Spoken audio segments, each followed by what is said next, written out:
La línea romana se rompió. Eso fue lo que vieron los godos. Miles de legionarios dando la espalda al enemigo, fluyendo a través de un accidentado terreno balcánico, abandonando el terreno que habían defendido desde el amanecer. Un estandarte del águila romana se hundió. Una centuria dio media vuelta y huyó. Luego otra. Todo el centro de la línea romana estaba en movimiento, y el movimiento era hacia atrás. La masa goda surgió con el rugido de una fuerza que acaba de ver cómo su enemigo se quiebra.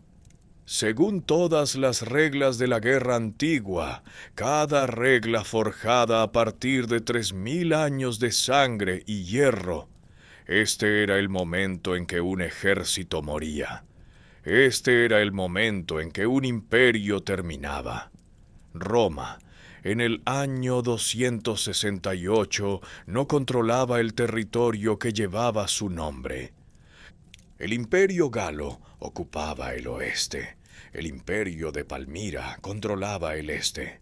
En los 50 años anteriores a esta batalla, más de 26 emperadores habían reclamado el trono, y la mayoría de ellos murieron a manos de sus propios soldados. El contenido de plata de la moneda romana estándar se había devaluado a menos del 5%. Una plaga había estado matando romanos desde el año 251, y solo una ciudad, Alejandría, perdió un estimado del 62% de su población.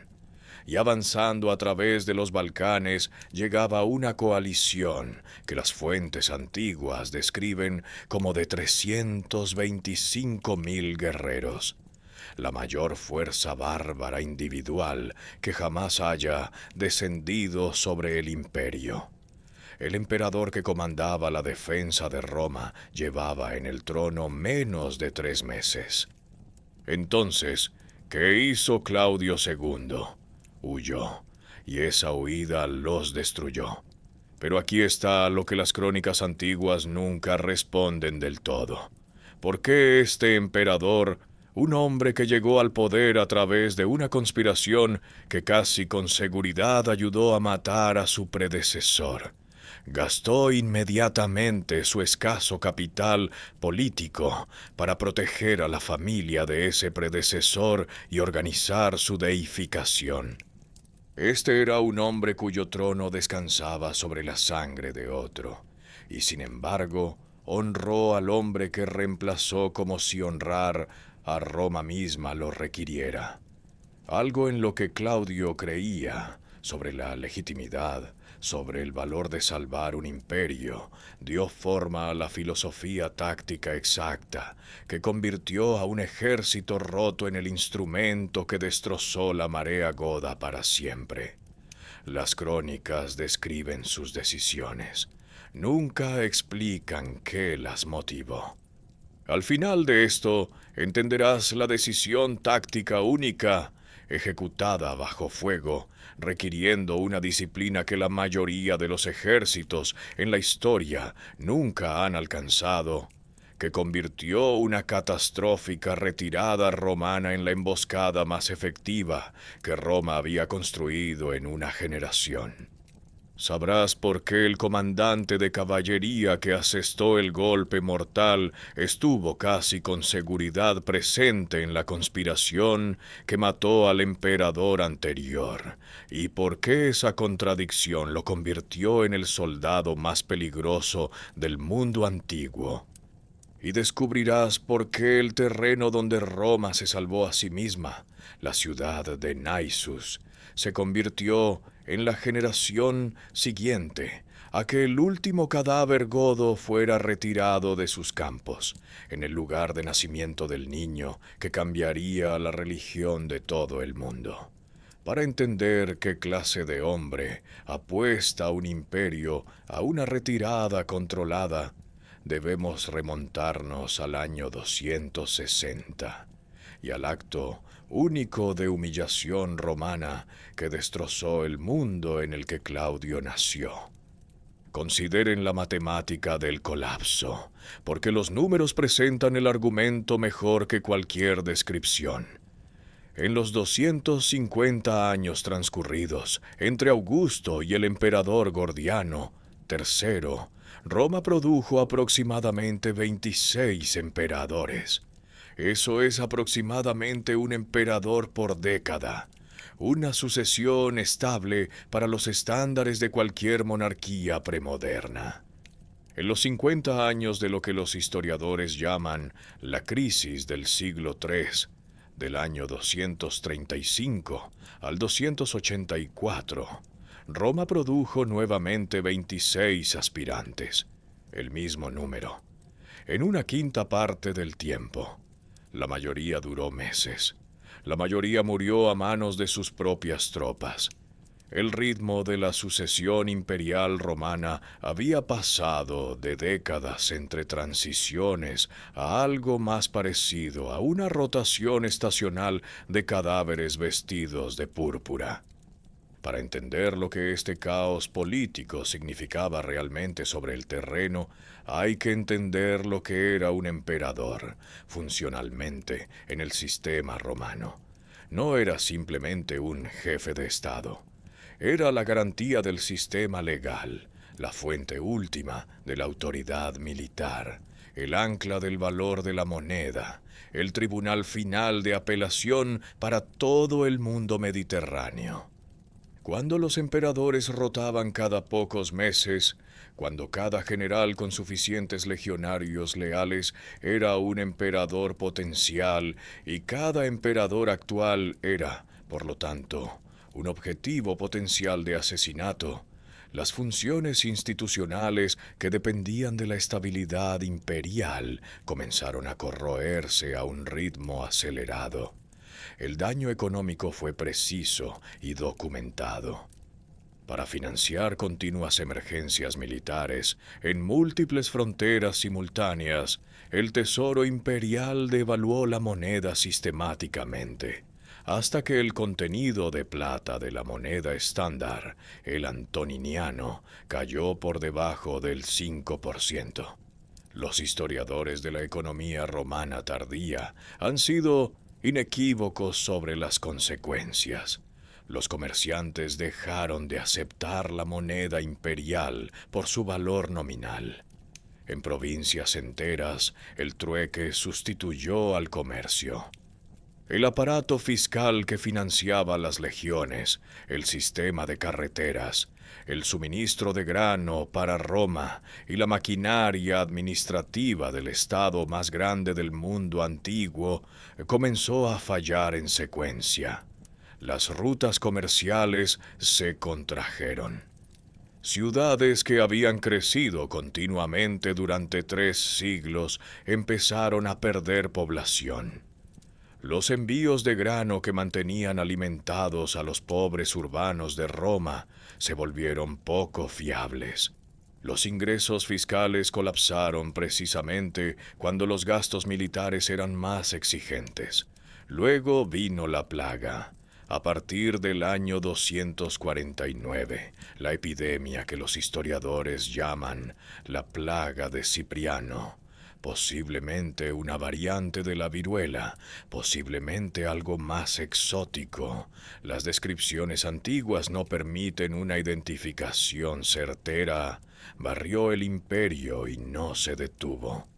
Mató durante 25 años. Mató a soldados, administradores y campesinos con igual indiferencia al rango social.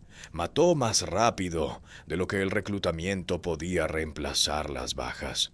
Los estudiosos modernos que trabajan a partir de pruebas fragmentarias estiman que en Alejandría, la segunda ciudad del imperio, la población pudo haber disminuido en aproximadamente un 62% durante los años de la plaga. Las guarniciones militares se encogieron más rápido de lo que podían ser reconstruidas. Algunos pueblos provinciales fueron simplemente abandonados, sus poblaciones muertas o huidas, sus campos sin labrar, sus ingresos fiscales simplemente desaparecidos. En este cuerpo debilitado, en el año 260 se produjo la humillación que definió el siglo.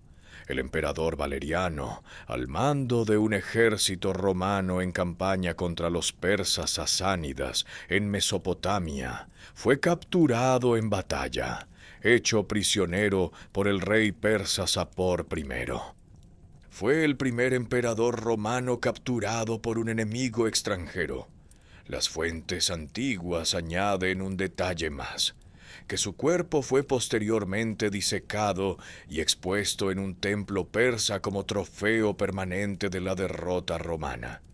Los historiadores modernos, incluyendo a Potter y Southern, consideran que esta afirmación específica es casi con toda seguridad propaganda, diseñada para maximizar el daño psicológico de la captura.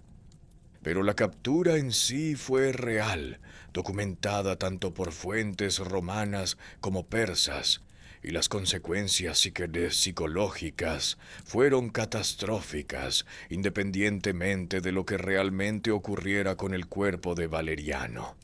Lo que los romanos creían que le había ocurrido a su emperador era, en muchos sentidos, más importante que lo que realmente ocurrió. El impacto resquebrajó lo que quedaba de la autoridad central. En un año, el imperio se había fracturado en 3 estados competidores. Galieno, hijo de Valeriano y coemperador, controlaba aproximadamente la mitad del territorio original. Italia, las provincias del Danubio y partes del norte de África.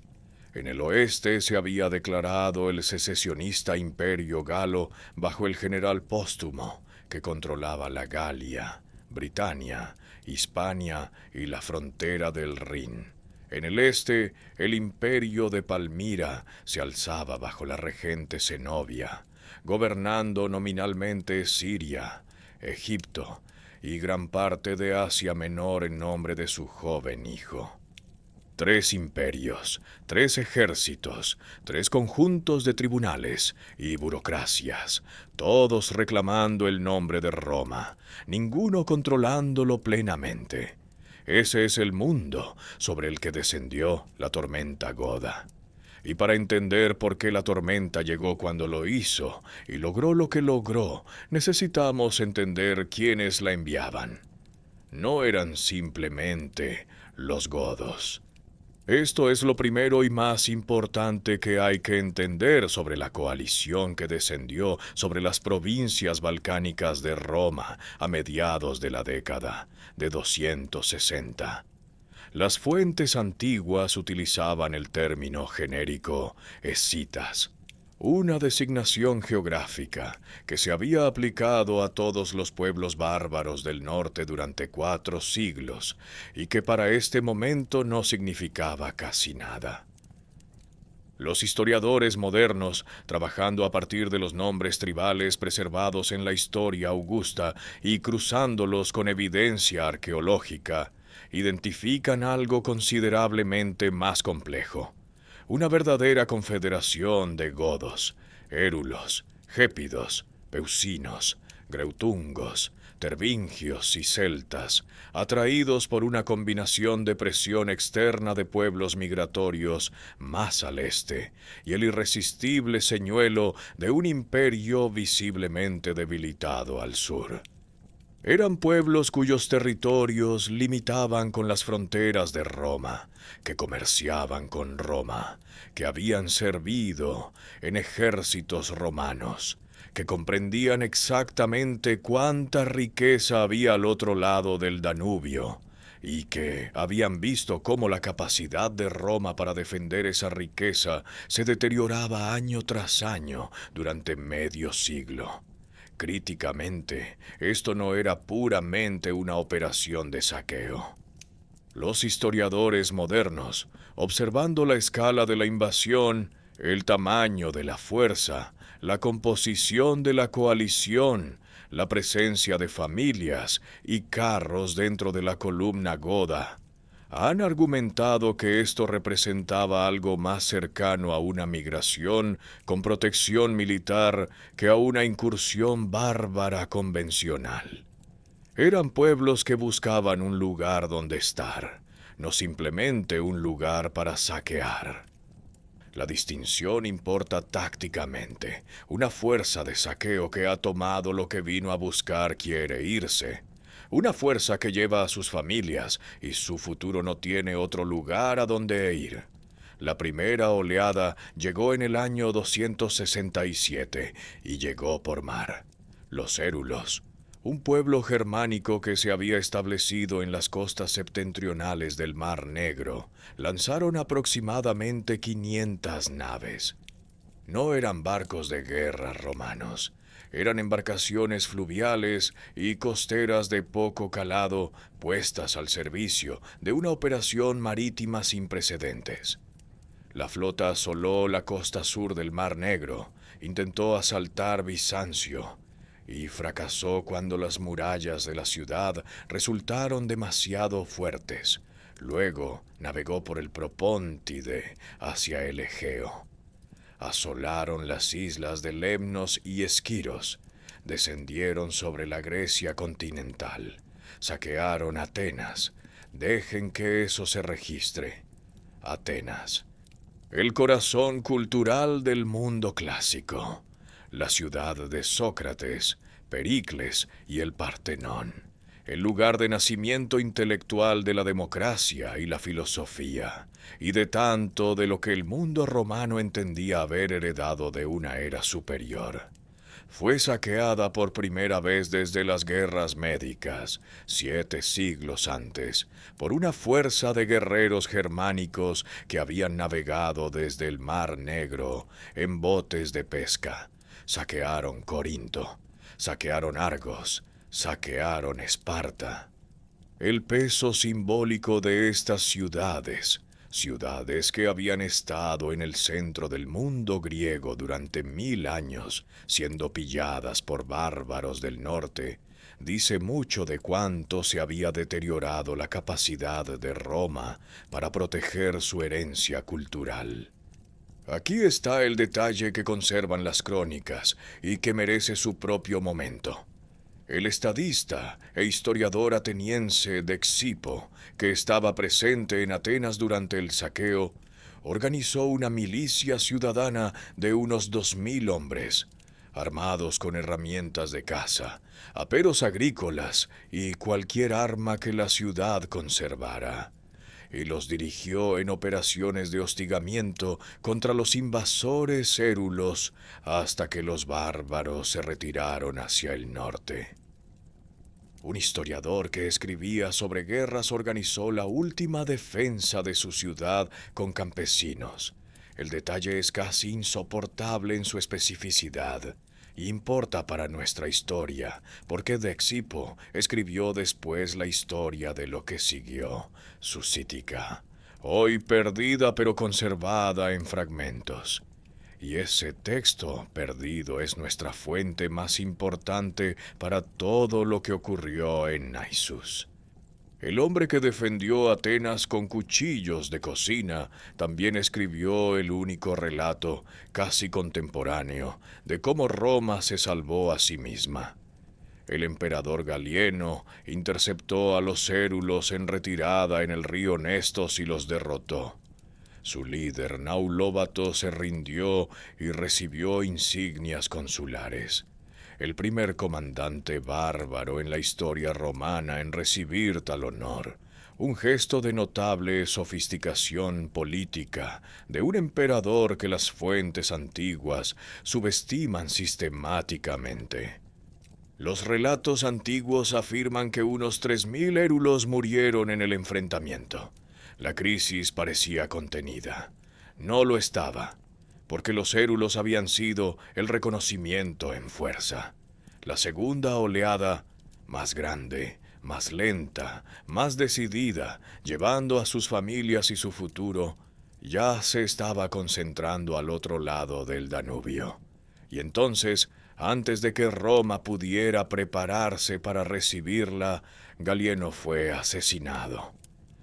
El asesinato ocurrió en Milán en el verano del año 268, durante el asedio a un comandante rebelde llamado Aureolo.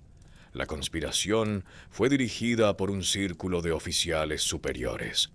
En pocas horas, el ejército fuera de Milán había aclamado a un nuevo emperador, Marco Aurelio Claudio, el hombre que se enfrentaría a la mayor invasión bárbara de la historia de Roma. Llevaba quizás un día como emperador cuando la segunda oleada goda cruzó el Danubio en masa.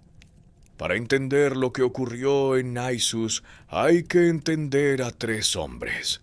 Uno ya muerto, uno que acababa de convertirse en emperador y uno que se convertiría en el soldado más trascendental del mundo antiguo. Es necesario entenderlos en ese orden, porque cada uno es la condición previa para el siguiente. El muerto es Galieno, y la historia lo ha tratado injustamente de formas que son históricamente significativas. Las fuentes antiguas, particularmente la historia augusta, lo retratan como débil, entregado al placer e incompetente militarmente. Los historiadores modernos, incluyendo a Pat Southern y John Bray, han revisado sustancialmente ese veredicto. La revisión es clave para entender Naissus, porque el ejército que ganó la batalla fue creación de Galieno, no de Claudio. Galieno se enfrentó a un problema estratégico genuino que no tenía precedentes en la historia romana. Crisis existenciales simultáneas en múltiples fronteras, con un ejército diseñado para despliegues secuenciales en lugar de respuestas paralelas. Su solución fue genuinamente innovadora.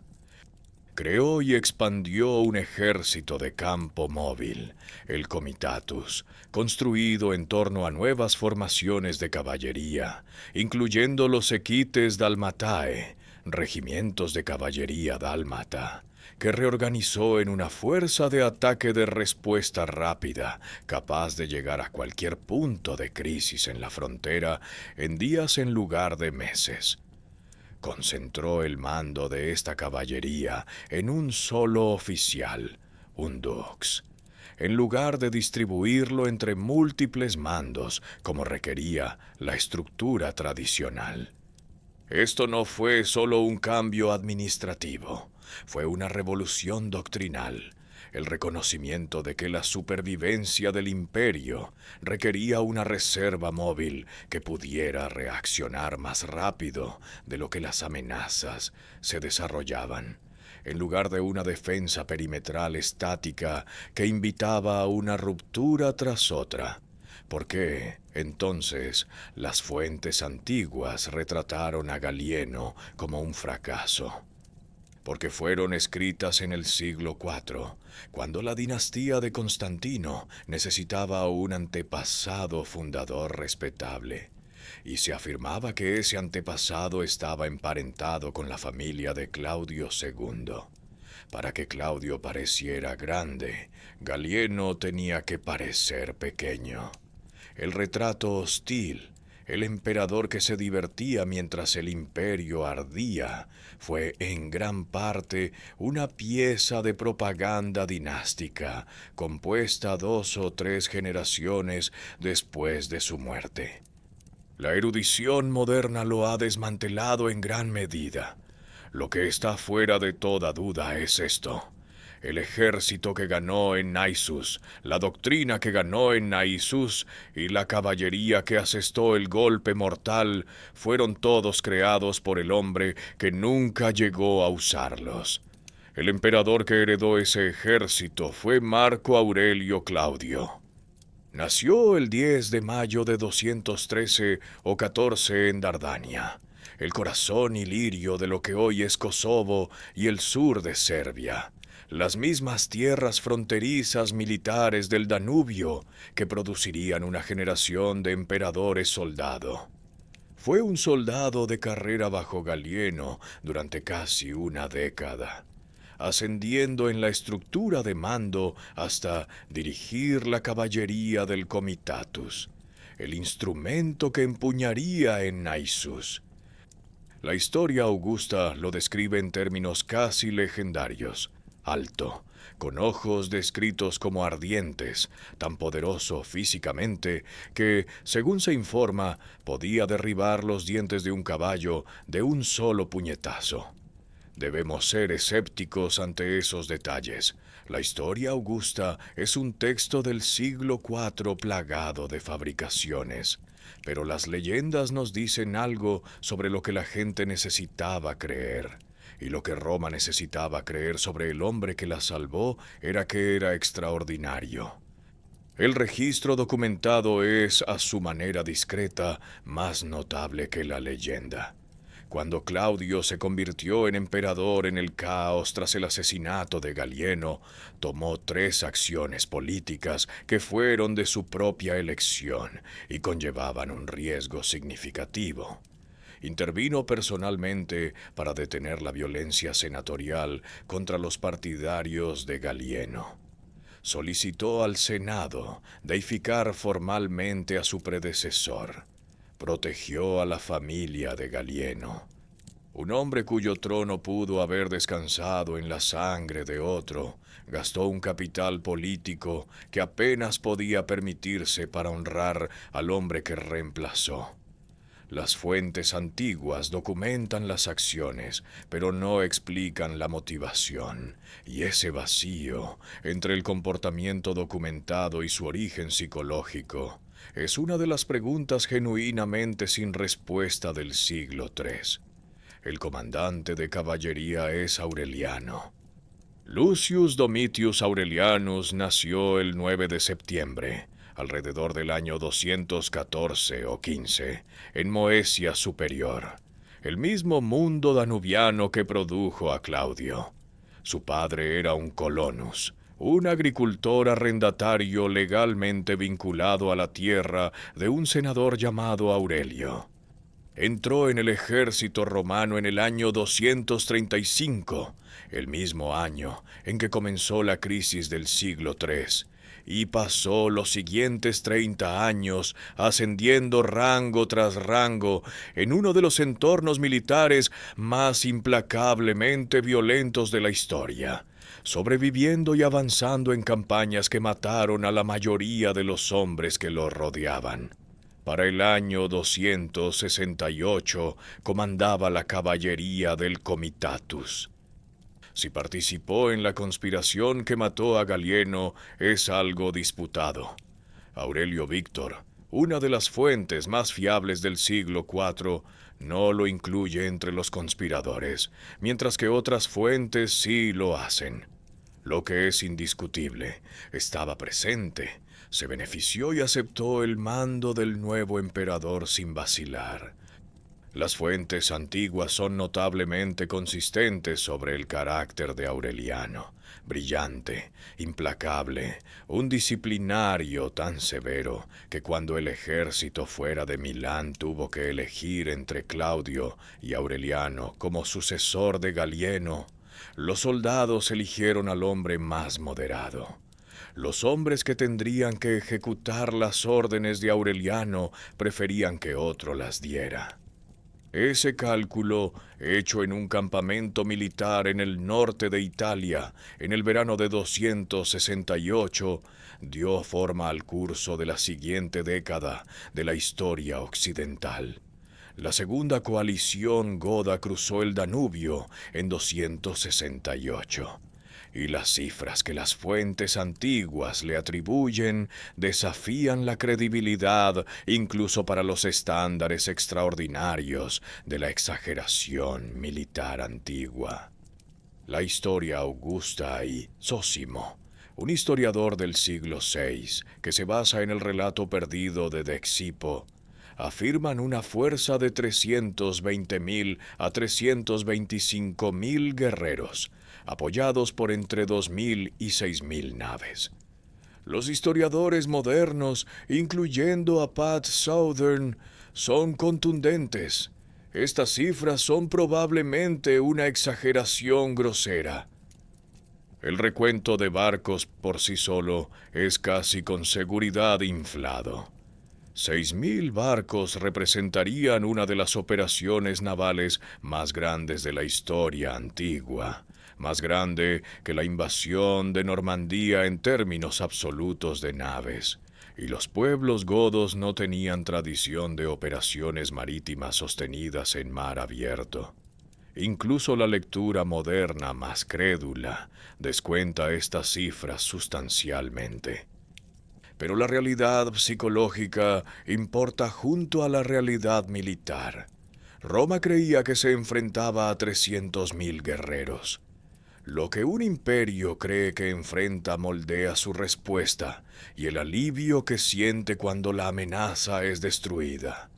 Incluso descontada una fracción de la afirmación antigua, la fuerza era genuinamente enorme. Múltiples grupos tribales se habían confederado. Trajeron a sus familias, lo que significaba que no estaban simplemente saqueando, se estaban mudando. La coalición atacó en múltiples ejes simultáneamente. Parte de la flota irrumpió en el Egeo y asoló islas tan al sur como Creta y Rodas.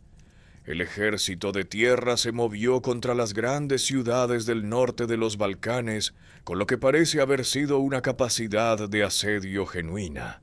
Construyeron obras de asedio adecuadas fuera de Tesalónica, la ciudad más importante de los Balcanes después de Bizancio, y cercaron también Casandrea. Ambas ciudades resistieron. Este fracaso fue trascendental.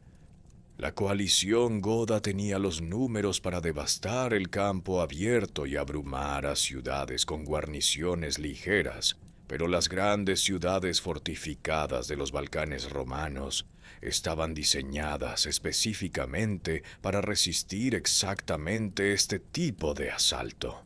Muros gruesos, tropas de guarnición profesionales y suficiente comida y agua almacenada para sobrevivir a una fuerza sitiadora que no podía mantener una línea de suministro indefinidamente. Tesalónica aguantó. Casandrea aguantó. Y entonces llegó la noticia a los comandantes godos de que un nuevo emperador romano avanzaba desde el oeste con el ejército de campo principal, y la coalición goda tomó la decisión que finalmente resultaría fatal. Abandonaron sus obras de asedio y se retiraron hacia el norte a través de Macedonia, saqueando Dovero y Pelagonia, mientras arrastraban a sus familias y meses de botín acumulado hacia el Danubio. Claudio, mientras tanto, se había visto obligado a luchar en la dirección opuesta. Los alamanes, una confederación germánica de las regiones del Alto Rin y Danubio, habían aprovechado la distracción de los Balcanes para irrumpir en el norte de Italia. Claudio se enfrentó a ellos en la batalla del lago Venaco a finales del otoño de 268 y los derrotó decisivamente, asegurando el corazón de Italia antes de poder girar hacia el este. Un emperador que llevaba en el trono menos de 3 meses ya había librado una gran batalla en un teatro diferente. La crisis goda en los Balcanes era su tercera emergencia y sería la que definiría su lugar en la historia. Claudio envió a su comandante de caballería por delante del ejército principal con un objetivo operacional preciso: encontrar a la masa goda que se retiraba de Tesalónica, entablar operaciones de hostigamiento, negarles la capacidad de forrajear libremente y empujarlos hacia el norte, hacia Moesia Superior, donde Claudio reuniría la fuerza romana principal. El comandante de caballería era Aureliano. Según los relatos supervivientes sintetizados, interceptó la columna en retirada con su caballería dálmata, libró una serie de enfrentamientos en el terreno al norte de Macedonia, y mató a unos 3000 enemigos, esto antes de que la batalla principal en Naissus siquiera comenzara. Luego continuó el hostigamiento, empujando a la masa goda hacia el norte, negándoles descanso y comida, comprimiéndolos hacia una ciudad que se encontraba en la convergencia de 5 calzadas en un valle fluvial, diseñado por su geografía para anular su ventaja numérica. Esa ciudad era Naissus, y la elección del terreno no fue accidente. 5 calzadas romanas se encontraban en Naissus. Ese solo hecho determinó todo lo que siguió. La Via Militaris, la gran autopista militar de Roma que conectaba Singidunum, la actual Belgrado, con Bizancio, pasaba directamente por la ciudad. Desde Naissus, los caminos irradiaban hacia el norte hacia el Danubio, al sur hacia Tesalónica, al oeste hacia la costa del Adriático y al este hacia Sérdica y Bizancio. El control de Naissus significaba el control del movimiento en todos los Balcanes centrales. No había ninguna ruta viable que no añadiera semanas de marcha y abandonara las líneas de suministro del atacante. Ningún general, romano o godo, podía simplemente pasar de largo Naissus y dejarla en su flanco. No era una ciudad que simplemente estuviera en rutas importantes. Era, efectivamente, las rutas mismas hechas piedra.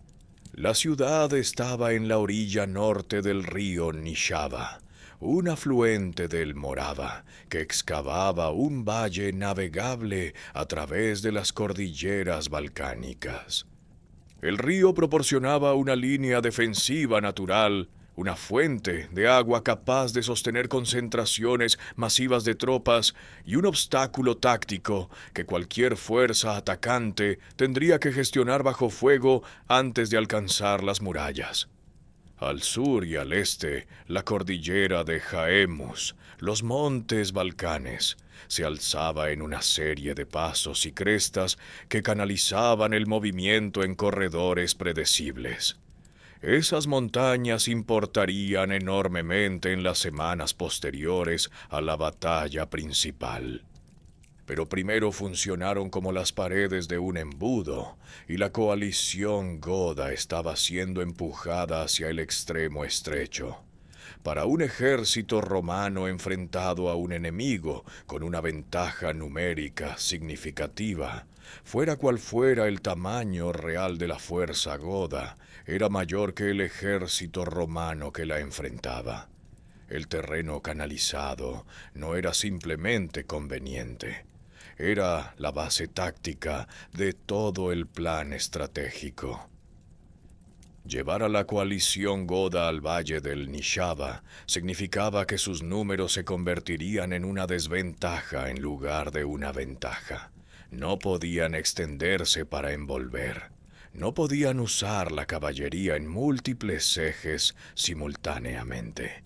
Tenían que avanzar a través de un terreno que los comprimía, exponía sus flancos y les negaba el espacio para desplegar todo el peso de su superioridad numérica. El valle era un multiplicador de fuerzas para los romanos y un divisor de fuerzas para los godos, y Claudio lo eligió exactamente por esa razón. Las fuentes antiguas registran, con lo que puede ser orgullo cívico, tanto como precisión militar, que ningún enemigo había capturado jamás Naissus.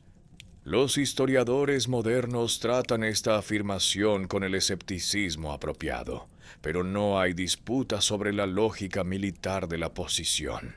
Murallas bien defendidas, un río como obstáculo y una red de caminos que mantenía a la guarnición suministrada desde múltiples direcciones, incluso bajo presión. La coalición goda que llegó a esta posición no era la fuerza que había cruzado el Danubio triunfante meses antes. Habían fracasado en Tesalónica y Casandrea.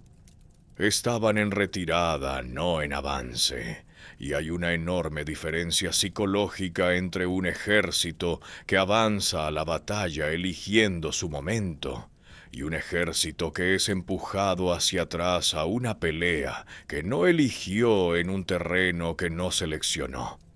El impulso de la campaña había cambiado, y los comandantes godos, cuyos nombres no figuran en ninguna fuente superviviente, gestionaban una retirada con familias a cuestas, pesados carros ralentizando cada columna y una fuerza de caballería romana que nunca podían sacudirse presionando su retaguardia. También tenían hambre. La campaña preliminar de Aureliano no solo había matado a 3.000 guerreros, sino que le había negado a la columna la capacidad de forrajear libremente. Un ejército que lleva a decenas de miles de no combatientes requiere enormes cantidades de comida diariamente. El campo circundante, que debería haber sido suyo para saquear a voluntad, era terreno en disputa.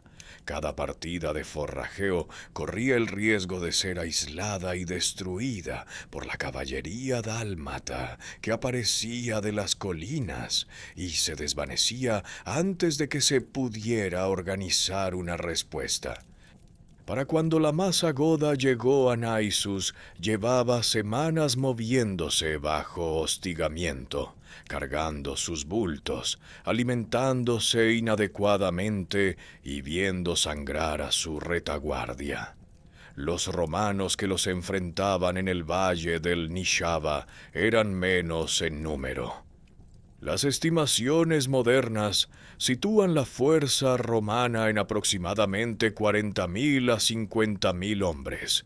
Una estimación basada en lo que sabemos del establecimiento del Comitatus, las legiones ilirias disponibles y las levas locales reunidas de Moesia y Tracia.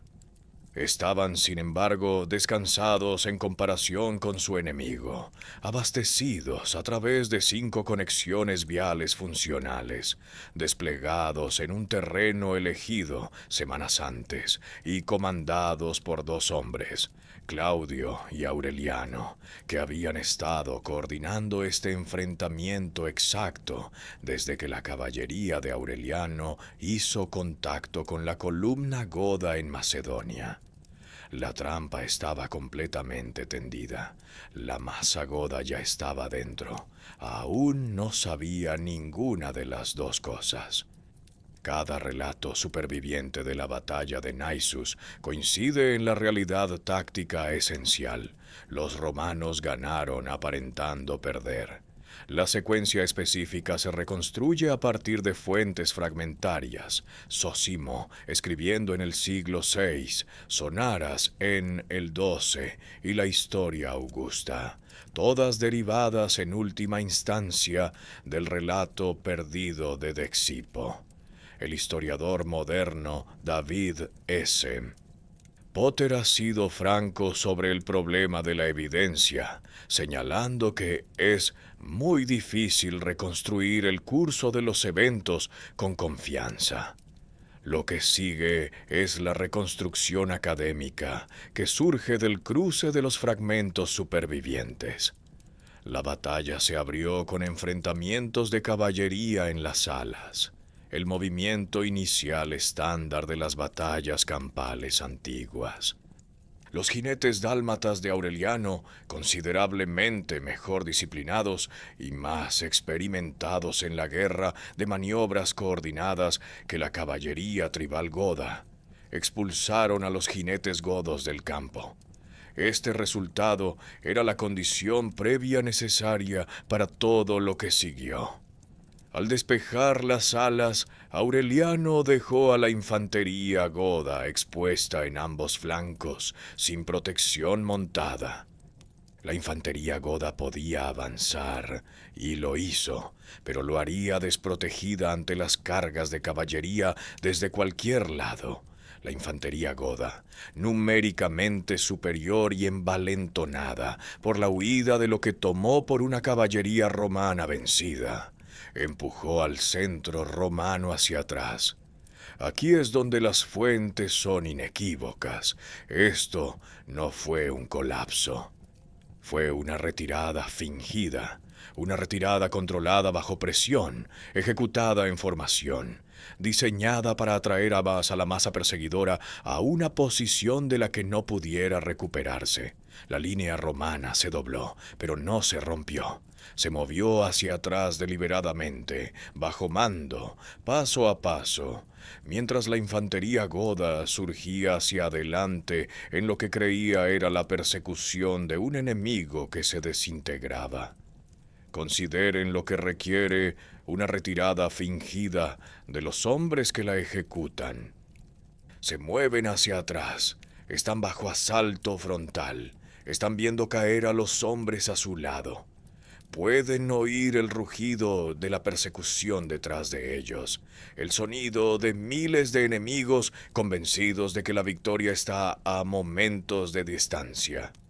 Cada instinto criado en ellos por años de experiencia militar, cada mecanismo de supervivencia que poseen, les grita que corran de verdad, que abandonen la formación, que pongan tanta distancia como sea posible entre ellos y las lanzas godas. Los oficiales que los comandan les piden, en cambio, que se muevan hacia atrás en formación precisa, mantengan sus intervalos, mantengan los escudos en alto, se muevan al ritmo exacto, no lo suficientemente rápido como para sugerir pánico real, no lo suficientemente lento como para permitir que la línea goda cierre y convierta el combate en una melé demoledora. Una centuria que pierda los nervios destruye todo el plan. Un estandarte que corra transforma una obra maestra táctica en una derrota catastrófica. La infantería romana en Naissus aguantó. Ese hecho, más que cualquier otro en este enfrentamiento, es el logro individual más notable documentado en Naissus. En el momento crítico, las fuentes son frustrantemente vagas sobre cuándo exactamente la infantería romana en retirada se detuvo, dio media vuelta y contraatacó con reservas frescas que habían sido mantenidas fuera del combate inicial y posicionadas en lugares ocultos en los flancos. Múltiples fuentes secundarias describen a estas reservas emergiendo de posiciones de emboscada, mientras la persecución goda estaba totalmente comprometida. La masa goda, que había roto su propia formación en la emoción de lo que tomó por un enemigo que se desintegraba, se encontró corriendo hacia líneas romanas organizadas por 3 lados simultáneamente. La infantería reformada al frente, las reservas frescas emergiendo de los flancos y la caballería dálmata de Aureliano, habiendo destruido ya a la caballería goda en las alas, cerrando ahora sobre la retaguardia goda expuesta. La síntesis de las fuentes antiguas es explícita sobre lo que siguió. Los romanos destruyeron la caballería goda como fuerza y asaltaron el lager de carros godo, la fortaleza móvil tradicional germánica, un anillo defensivo de carros en el que la infantería goda superviviente se refugiaba cuando la línea se rompía. Miles de prisioneros fueron tomados en el lager y sus alrededores. La coalición goda que había amenazado con tragarse los Balcanes fue destrozada en horas en una unión de ríos en Moesia Superior. La batalla de Naissus había terminado. La campaña de Naissus acababa de comenzar. Lo que ocurrió después de la batalla es, en algunos aspectos, más significativo históricamente que la batalla misma. Para esta fase tenemos algo genuinamente raro para un enfrentamiento del siglo III, algo que se aproxima a una fuente primaria.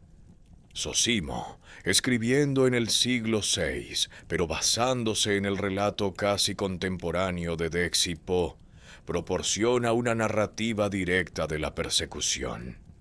Su relato reza así: los supervivientes godos, defendiéndose con sus carruajes que iban delante de ellos, marcharon hacia Macedonia, pero estaban tan angustiados por la falta de lo necesario, que muchos de ellos y de sus bestias perecieron de hambre.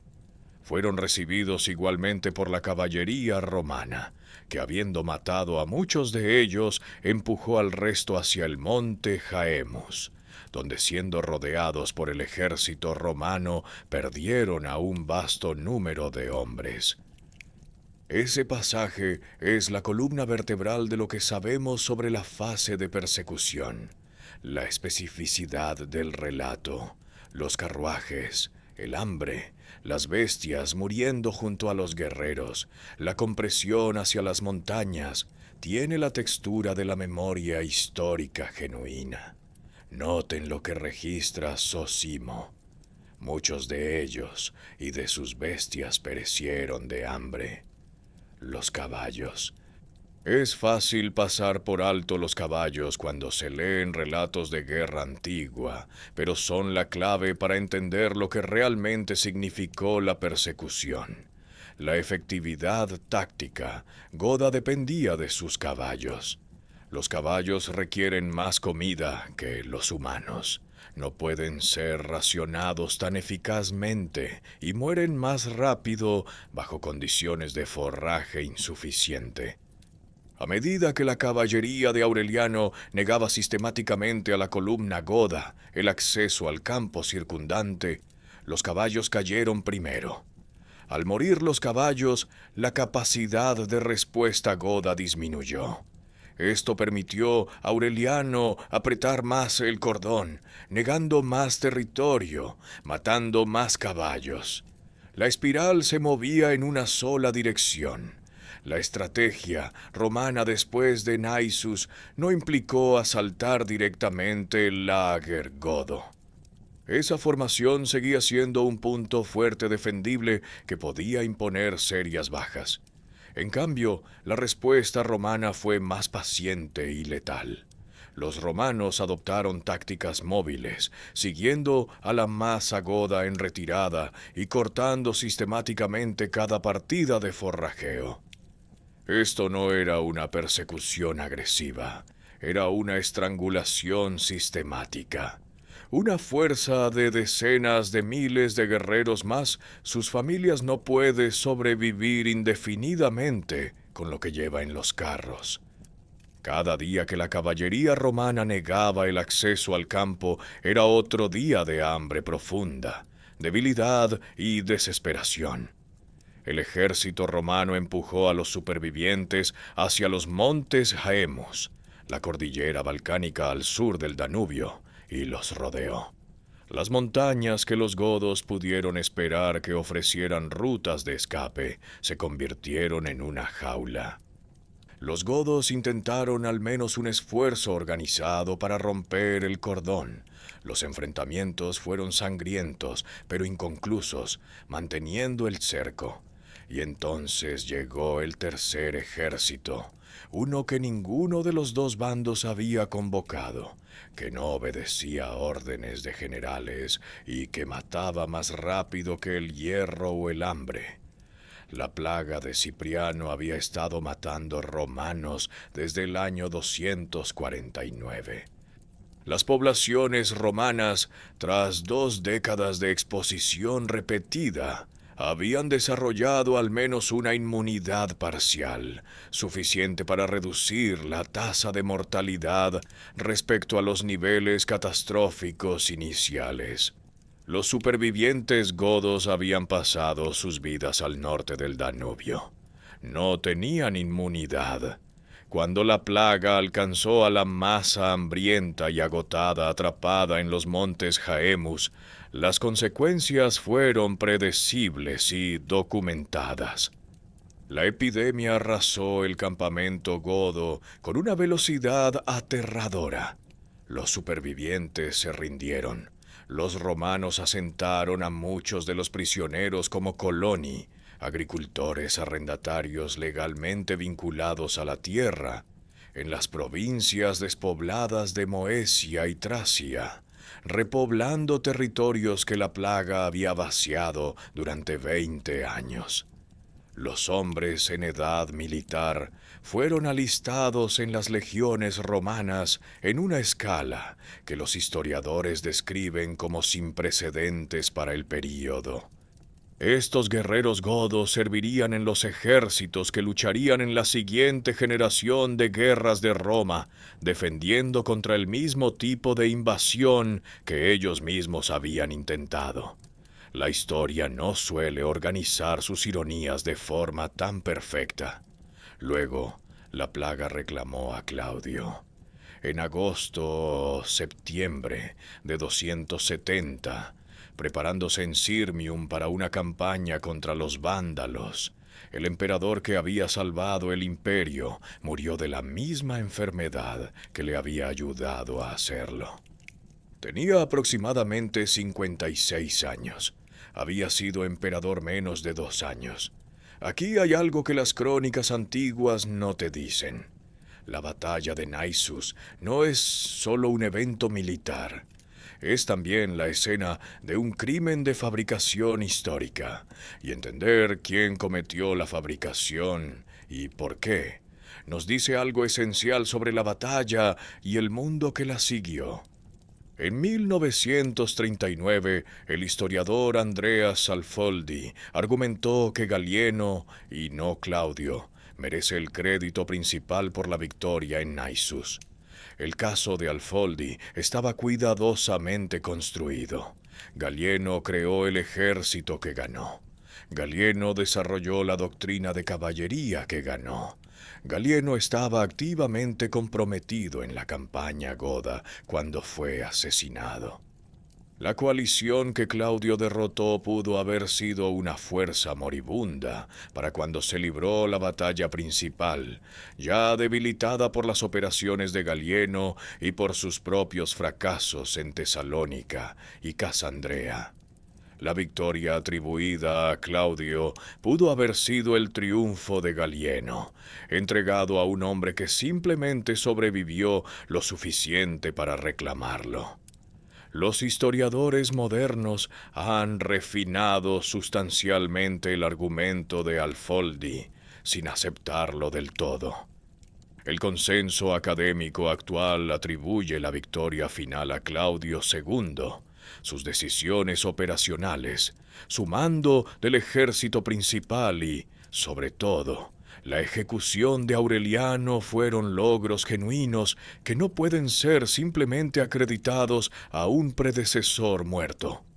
Pero el consenso también reconoce lo que Alfoldi identificó.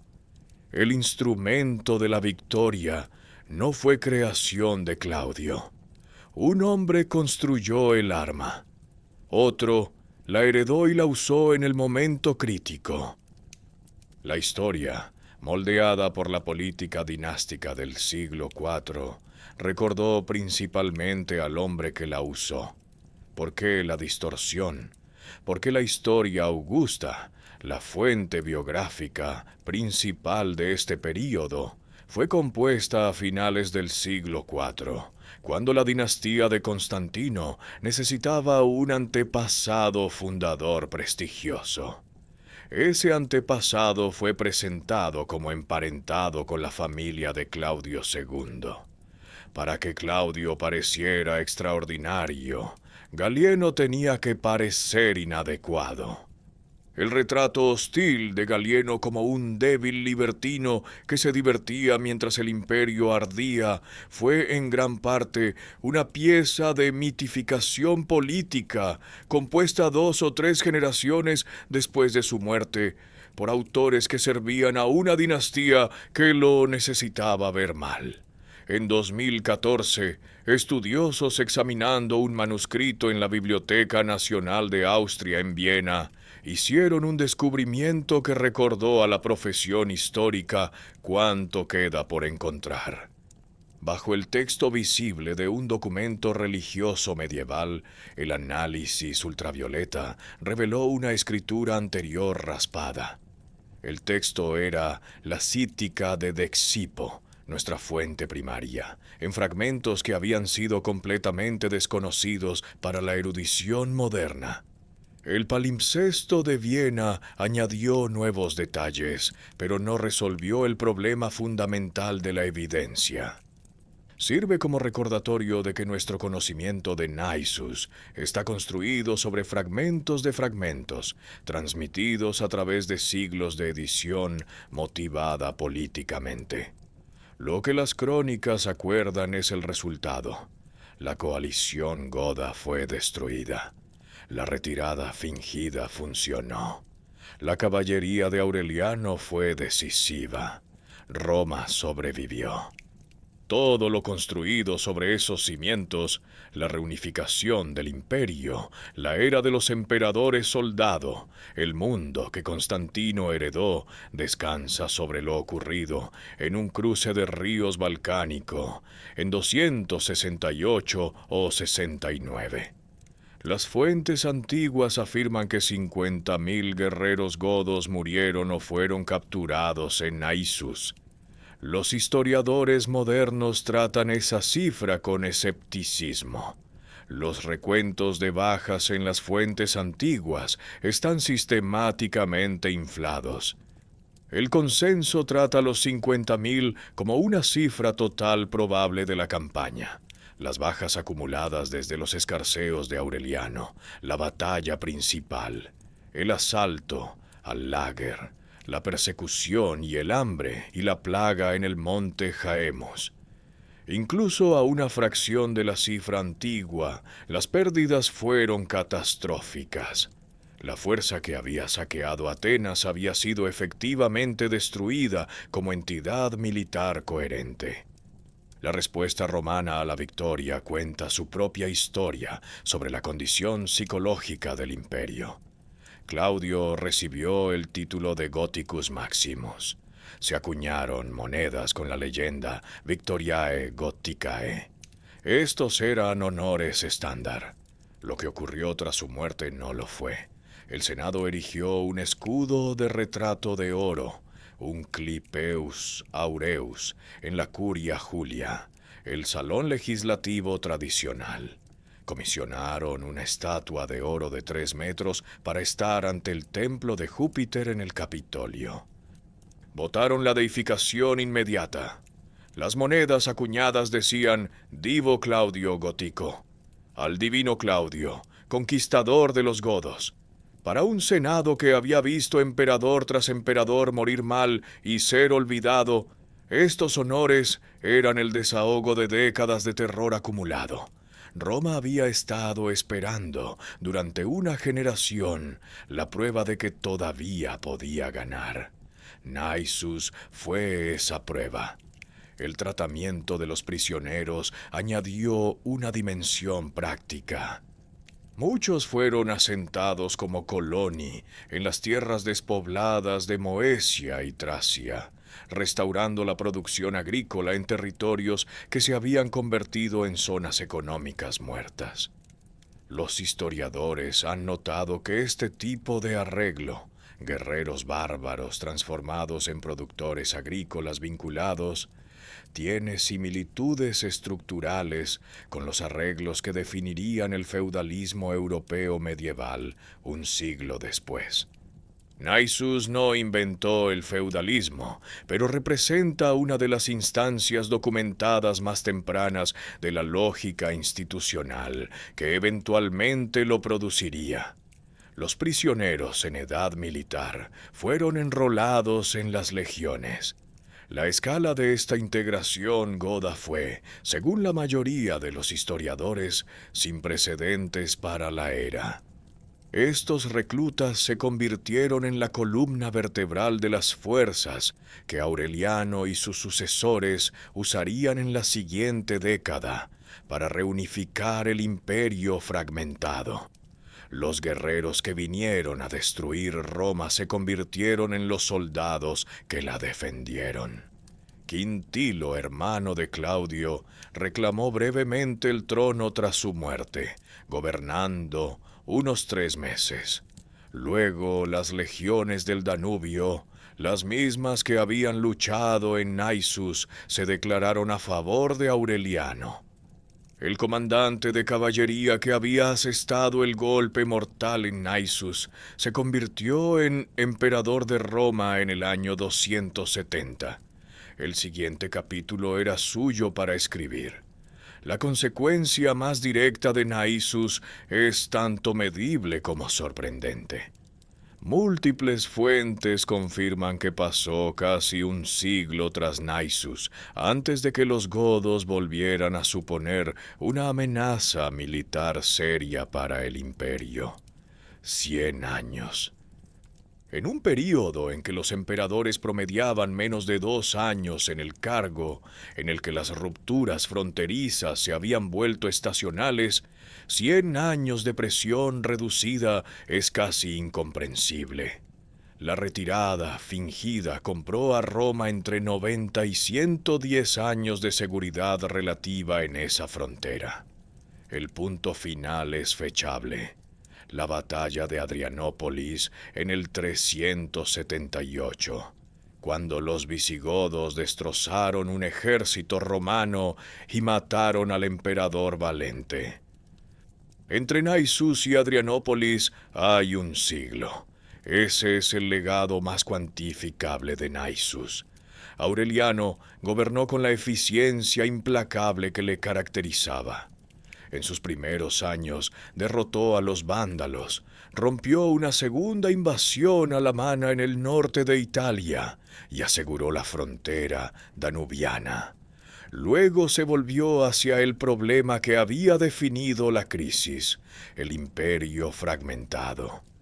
Entre 272 y 274, Aureliano logró algo que nadie dentro del imperio creía posible. Marchó al este contra el imperio de Palmira, y tras una serie de batallas en Asia Menor y Siria, capturó a Zenobia. Palmira se rindió. Siria, Egipto y el este volvieron al control romano. Aureliano luego giró al oeste y derrotó al imperio galo. Galia, Britania e Hispania volvieron a un gobierno unificado. Para finales de 274, por primera vez en más de una década, había un solo imperio romano. El Senado llamó a Aureliano Restitutor Orbis, restaurador del mundo. Había sido el comandante de caballería en Naissus. Cada campaña que dirigió como emperador fue posible gracias a la base estable en los Balcanes que la batalla había creado. Fue asesinado en 275 por sus propios oficiales, en la tradición más persistente del siglo que ayudó a terminar. El mecanismo de la crisis reclamó al hombre que más había hecho por detenerla, pero lo que construyó le sobrevivió, y los emperadores que siguieron, Brobo, Caro y finalmente Diocleciano, heredaron un imperio reunificado y con la base administrativa para sobrevivir 2 siglos más en el oeste y 1200 años en el este. Los estudiosos ven la victoria en Naissus como el punto de inflexión de la crisis. No un punto de inflexión, sino el punto de inflexión. Sin una base estable en los Balcanes, Aureliano no puede marchar al este o al oeste. Sin la reunificación, Diocleciano no puede implementar las reformas sistémicas que terminaron la crisis definitivamente. Y en la ciudad donde sucedió, nació un niño. Su padre era un oficial militar en las provincias danubianas, un hombre llamado Constancio, ascendiendo en el mismo ejército que ganó en Naissus. Su madre se llamaba Helena. El niño nació en Naissus. Las fuentes dan fechas variadas, pero todos coinciden en la ciudad. Su nombre era Flavio Valerio Aurelio Constantino. La historia lo llama Constantino el Grande. Fue el primer emperador romano en convertirse al cristianismo. Convocó el concilio de Nicea en el 325.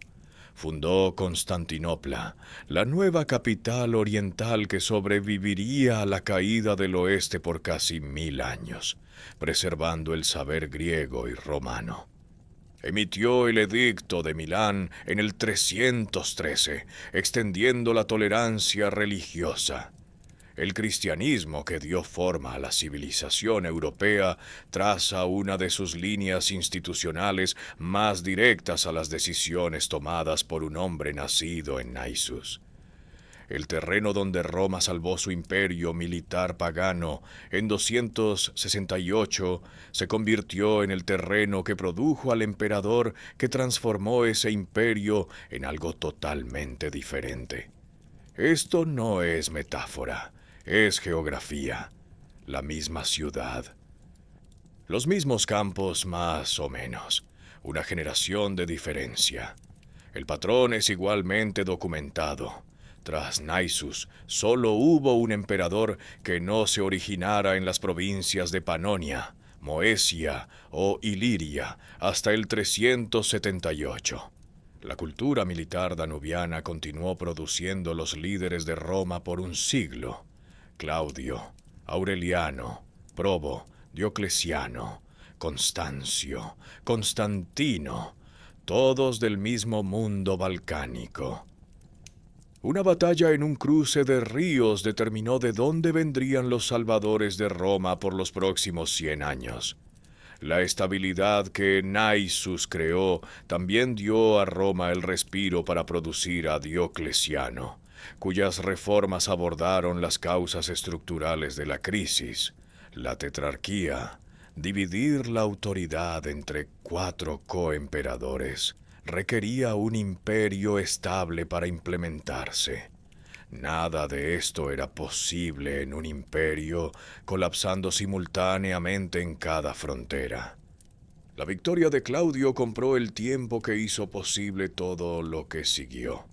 El punto final es preciso. En Adrianópolis, en el 378, los visigodos, descendientes de las mismas tribus que Claudio había destruido, destrozaron un ejército romano. La amenaza goda que Naissus había terminado por casi un siglo había vuelto, y esta vez Roma no encontró otro Claudio para enfrentarla. Lo que siguió fue el declive terminal, el saqueo de Roma en el 410 y la disolución formal en el 476. Entre Naissus y esa disolución hubo 208 años.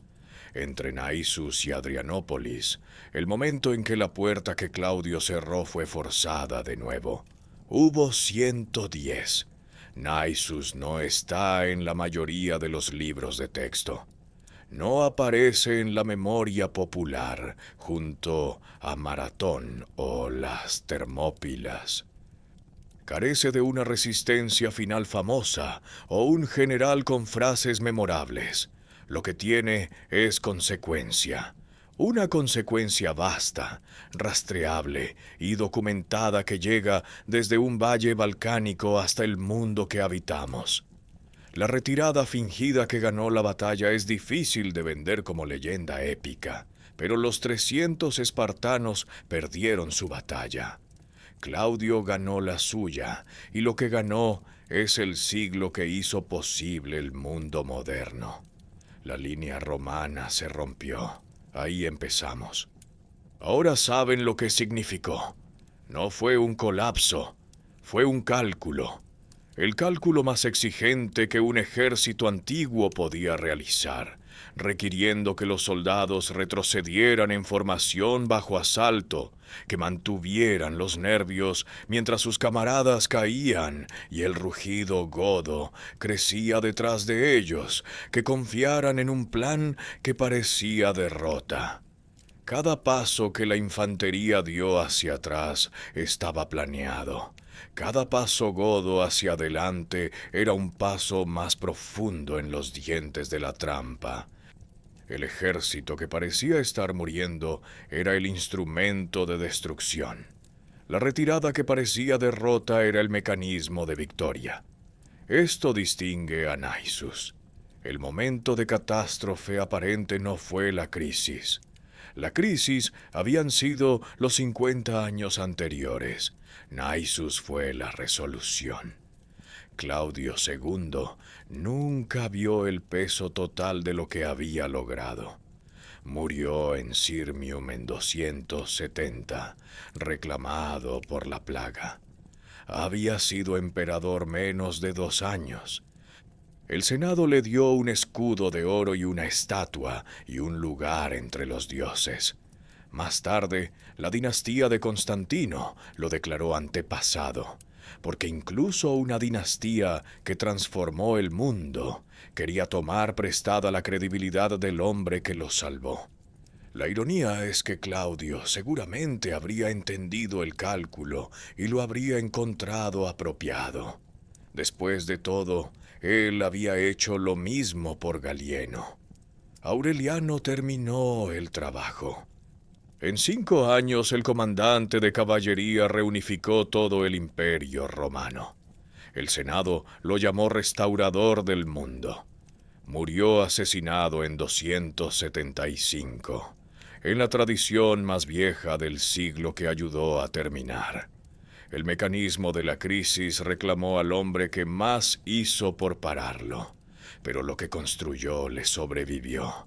La ciudad de Naissus sobrevivió a todo. Sobrevivió al medievo, a la conquista otomana, a 2 guerras mundiales.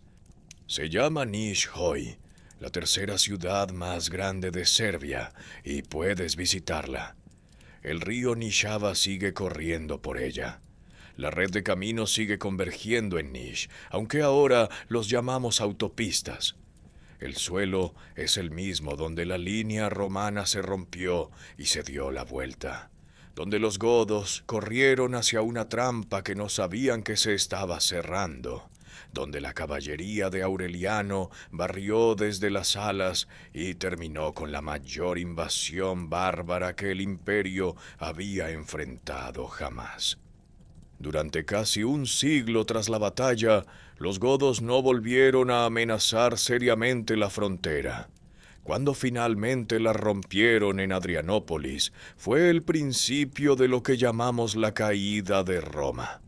Naissus había mantenido la puerta cerrada por 110 años. Lo que Claudio II logró con un ejército heredado de un predecesor asesinado, ejecutado por un comandante que pudo ayudar en el asesinato, contra una coalición de 300.000 hombres, no fue simplemente una victoria militar.